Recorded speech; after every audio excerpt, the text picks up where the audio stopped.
ఆదికాండము చాలా ప్రాముఖ్యమైన గ్రంథం. బైబిల్ గ్రంథం ప్రారంభంలో ఆదికాండాన్ని మనం చూస్తున్నాం. ఆది యందు దేవుడు భూమి ఆకాశములను సృజించెను. చాలామంది భూమి ఆకాశములను సృజించెను అన్న మాటను సరిగా అర్థం చేసుకోవట్లేదు. వాళ్ళు ఏమనుకుంటారంటే ముందు భూమిని సృష్టించే తర్వాత ఆకాశాలను సృష్టించాడని కొంతమంది మాట్లాడుతున్నారు. కానీ అక్కడ తెలుగు భాషలో ట్రాన్స్లేట్ చేసినప్పుడు పద సౌలభ్యం కోసం భూమి ఆకాశములు అనే మాట వాడారు. కానీ ఇంగ్లీష్ బైబిల్లో in the beginning God created heavens and earth అనే మాట అక్కడ మనం చూస్తాం. అందువల్ల బైబిల్ను పై చదివేసి ఇంకా మనకు తెలిసిందే నిజం అనుకుని దాన్నే చెప్పేద్దామని చాలామంది ప్రయత్నాలు చేసి ఇబ్బందులు పడుతున్నారు. దేవుని వాక్యాన్ని జాగ్రత్తగా చదవాలి. భూమి ఆకాశములు అంటే ముందు భూమిని తర్వాత ఆకాశం అని కాదు. దేవుని సృష్టి యొక్క విధానాన్ని బైబిల్ చాలా స్పష్టంగా తెలియజేసింది.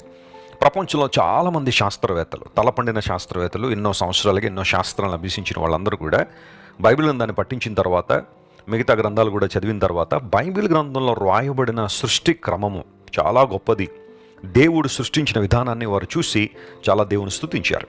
అంత మాత్రమే కాకుండా దేవుని యొక్క అధికారము, ఆయన నిత్యత్వము, ఆయన శక్తి సృష్టి ద్వారా బయలుపరచబడిందని అపోస్తలుడైన పౌలు కూడా రోమాపత్రిక రాస్తూ ఆ మాటని సెలవిచ్చాడు.